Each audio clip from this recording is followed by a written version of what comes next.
দেখুন, সকলকে চমকে দিয়ে আজকে দুপুরে যে খবর আমাদের সামনে এসছে তা বর্তমান জিওপলিটিক্যাল সারফেসে অত্যন্ত গুরুত্বপূর্ণ। আজকে ইউকে আর্মির ফের একটি F-35 ফাইটার জেট জাপানে এমার্জেন্সি ল্যান্ডিং করতে বাধ্য হয়। শেষ 2 মাসে এরকম 3টে ঘটনা আমাদের সামনে এলো, যেখানে ডোনাল্ড ট্রাম্পের F-35 দুর্ঘটনার কবলে পড়লো। 10ই জুন 2025 অর্থাৎ ঠিক 2 মাস আগে ভারতের কেরালা এয়ারপোর্টে এই ধরনের একটি F-35 ফাইটার জেটকে কিন্তু জরুরিকালীন ভিত্তিতে অবতরণ করাতে বাধ্য হয় ইউকে আর্মি।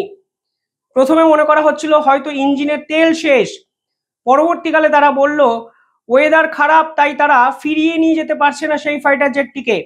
অনেক পরে জানা গেল F-35 ফাইটার জেটের হাইড্রোলিক ফেল করেছে, যার জন্য ব্রিটেন থেকে 40 জন ইঞ্জিনিয়ার এসে সেটাকে সারানোর প্রয়োজন আছে এবং প্রায় 1 মাসের বেশি সময় পর F-35 ফাইটার জেটকে তারা সারিয়ে পরবর্তী গন্তব্যে নিয়ে যায়। আজকে দুপুরে যে খবর এসছে সেখানে বলা হচ্ছে সকালে 11:30টার সময় জাপানের কাগোশিমা এয়ারপোর্ট, সেখানে F-35 এর জরুরিকালীন যে ল্যান্ডিং তার জন্য পারমিশন চায় ইউকের রয়্যাল নেভি এবং তারপর জাপান সরকার সেই পারমিশন দেয় এবং কাগোশিমা এয়ারপোর্টে সেটি অবতরণ করা হয় এবং এর জন্য জাপানের এয়ারপোর্টের পুরো বিমান সেবাই নাকি আধ ঘন্টার জন্য বিঘ্নিত হয়ে যায়। 6টি সিভিলিয়ান এয়ারক্রাফটকে রিশিডিউল করতে বাধ্য হয় জাপান সরকার। অর্থাৎ সব মিলিয়ে এই পুরো পরিস্থিতি কিন্তু আমাদের দক্ষিণ এশিয়ার জিওপলিটিক্যাল সারফেসকে সম্পূর্ণভাবে আন্দোলিত করে দিল আজকে দুপুরে।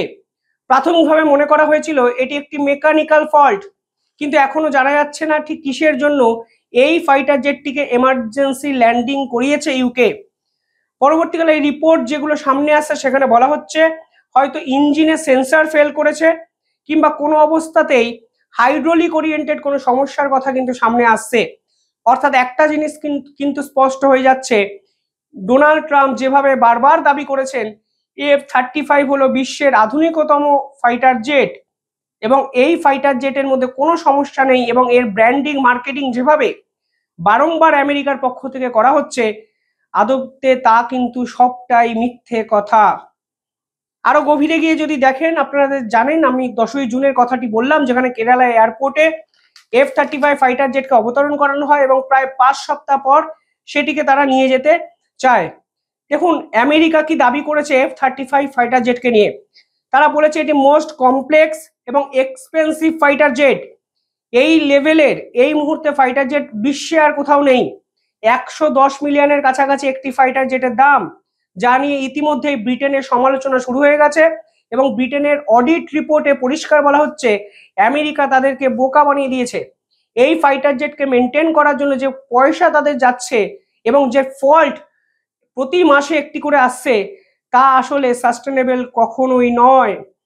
পাশাপাশি এই ফাইটার জেট নিয়ে তারা আমেরিকা দাবি করেছে এই রকম ফাইটার জেটের ভার্চুয়াল ল্যান্ডিং করা সম্ভব এবং স্টিলড বডি, যা নাকি র্যাডারে ধরা পড়ে না। কিন্তু শেষ 2 মাসে 3টে যে ঘটনা আমাদের সামনে এলো সেখানে বলা হচ্ছে এই ফাইটার জেট কিছু ক্ষেত্রে র্যাডারে ধরা পড়ছে।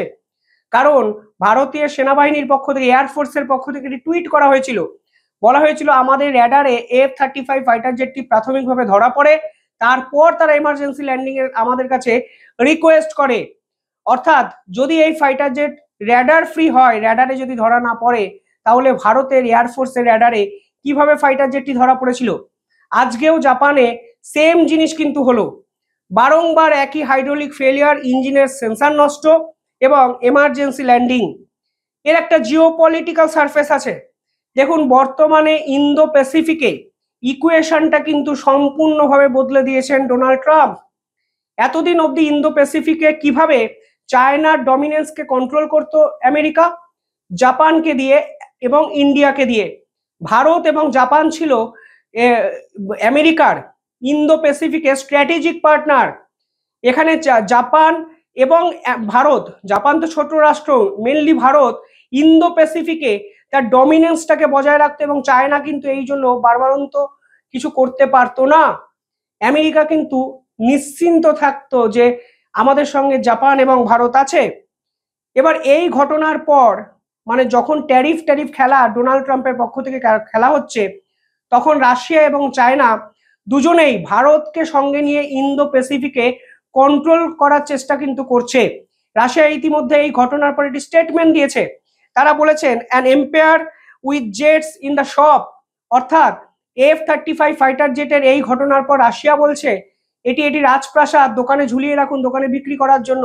লং ডিস্টেন্স যুদ্ধের জন্য এই ফাইটকে ডিপ্লয় করা আসলে আহাম্মকের কাজ হতে পারে। চায়না ইমিডিয়েটলি একটি স্টেটমেন্ট দিয়েছে। ফলে রাশিয়া, চায়না এবং ভারত একত্রে এই ঘটনার পর ঝাঁপিয়ে পড়েছে এবং ডোনাল্ড ট্রাম্পের ভাওতাবাজিকে আন্তর্জাতিক স্তরে এক্সপোজ করতে চাইছে সব রাষ্ট্রই। এই জন্য এই ঘটনা নিয়ে আন্তর্জাতিক স্তর রীতিমতো তোলপাড়। দেখুন এই পুরো বিষয়টি কি হচ্ছিল আগে এটা বোঝার চেষ্টা করুন। জাপানের কাছে ইউকে স্ট্রাইক গ্রুপ 25 তারা কিন্তু একটি জয়েন্ট এক্সারসাইজ করছিল ইউএসএ এবং জাপানকে সঙ্গে নিয়ে। তখনই কিন্তু এই ফাইটার জেটটির বিপত্তি কিন্তু ঘটে। এবার এই যখন বিপত্তি ঘটতে শুরু করে তখন কিন্তু ডোনাল্ড ট্রাম্পের প্রশাসনও কিন্তু একটু চমকে যায়।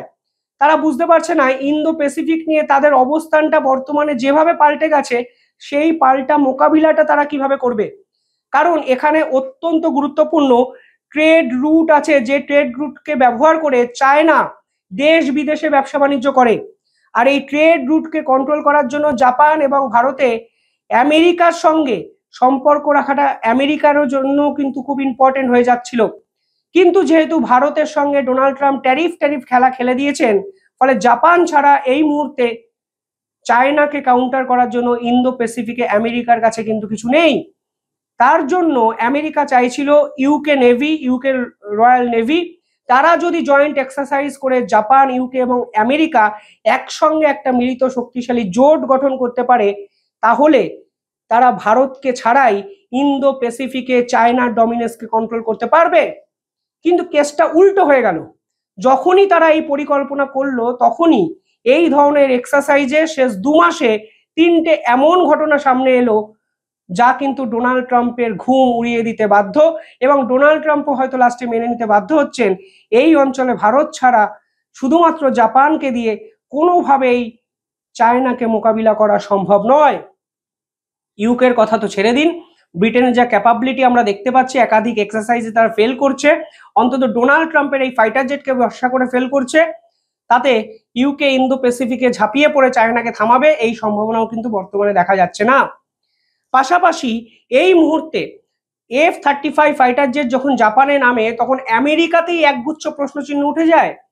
প্রথমত সব থেকে বড় যে প্রশ্নচিহ্ন ওঠে তা হলো এই ফাইটার জেটের ফ্লিট মেনটেনেন্স স্ট্যান্ডার্ড আসলে কি বিশ্বমানের। ডোনাল্ড ট্রাম্প যে দাবি করেছে যে তারা একত্রে ইন্দো প্যাসিফিকে কন্ট্রোল করতে পারবে F-35 এর ডিপ্লয় করে, কিন্তু আসলে বাস্তবের মাটিতে দেখা যাচ্ছে সম্পূর্ণ অন্য বিষয়। সেকেন্ড যে প্রশ্ন ওঠে risk management for long term ডিপ্লয়মেন্টে F-35 কতটা বিশ্বাসযোগ্য। অর্থাৎ ইন্দো প্যাসিফিকে কন্ট্রোল করার জন্য F-35 কে নিয়ে যেরকম পরিকল্পনা ডোনাল্ড ট্রাম্প ইউকে এবং জাপানকে নিয়ে করছিলেন, তাতেই কিন্তু প্রশ্নচিহ্ন তুলে দিলেন আমেরিকার বিশেষজ্ঞরা। আজকের এই ঘটনার পর বলা হচ্ছে ভারতকে ছাড়া কোনোভাবেই তারা এই অঞ্চলে ডমিনেন্স ক্রিয়েট করতে পারবে না, চায়না ডমিনেট করে বেরিয়ে চলে যাবে। কারণ চায়না, রাশিয়া এবং ভারত ইন্দো প্যাসিফিকে শক্তিশালী মহাজোট গড়তে শুরু করেছে। রাশিয়া এতদিন ইন্দো প্যাসিফিকে ঢুকতে পারেনি, এই প্রথমবারের জন্য রাশিয়ার ইনফ্লুয়েন্স কিন্তু ইন্দো প্যাসিফিকে আসবে।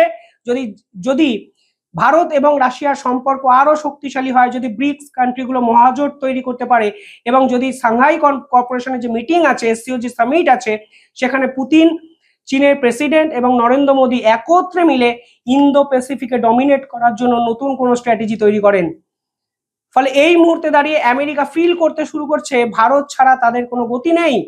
তারা যেভাবে ভারতকে বাইপাস করে ইউকে এবং জাপানকে শুধুমাত্র সঙ্গে নিয়ে ইন্দো প্যাসিফিকে এক্সারসাইজ চালিয়ে ডমিনেট ক্রিয়েট করতে চাইছিল, সেই ডমিনেশন তাসের ঘরের মতো ভেঙে পড়লো। 2 মাসে 3টে এমন ঘটনা আমাদের সামনে ঘটলো, তাতে অন্তত বোঝা যাচ্ছে আমেরিকা আর এই বিশ্বের শক্তিশালী মিলিটারি শক্তি নয়। পরবর্তী যে প্রশ্ন উঠছে তা হলো জাপান এবং ইন্ডিয়া এর আগে আমেরিকাকে উত্তর দিয়েছে। মানে জুনে যখন এই ঘটনাটি ঘটলো 10ই জুন, যখন কেরালা এয়ারপোর্টে প্রথমবারের জন্য এই F-35 ফাইটার জেট অবতরণ করলো, তখন ভারত কিন্তু F-35কে আগলে রেখেছিল।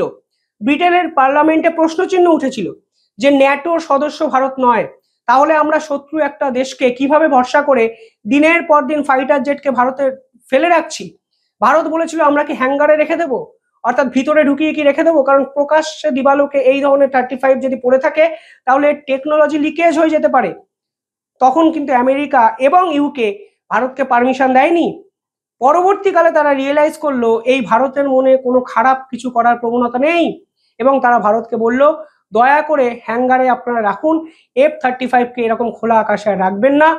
এবং আমেরিকা রিয়েলাইজ করলো ভারত কতটা বিশ্বাসযোগ্য স্ট্র্যাটেজিক পার্টনার, যে এ যাত্রায় F-35কে অবতরণ করে এবং প্রায় 2 মাস ভারতের মাটিতে রাখতে দিয়ে আমাদেরকে উতরে দিল। আর এখন তাদের ভাগ্যে পড়ে আছে শুধু জাপান। কিন্তু যদি ভারত এখন এগেনস্টে চলে যায় এবং পরবর্তীকালে ইন্দো প্যাসিফিকে এক্সারসাইজ চালাতে গিয়ে কোনো বিপদের মুখে আমেরিকা কিংবা ইউকে কিংবা জাপান পড়ে, তাহলে এদেরকে সাহায্য করবে কে? পাকিস্তান? সম্ভব নয়। বাংলাদেশ? ইম্পসিবল। চায়না? কোনোভাবেই সম্ভব নয়। সাউথ কোরিয়ার তো এই সম্ভাবনাই নেই।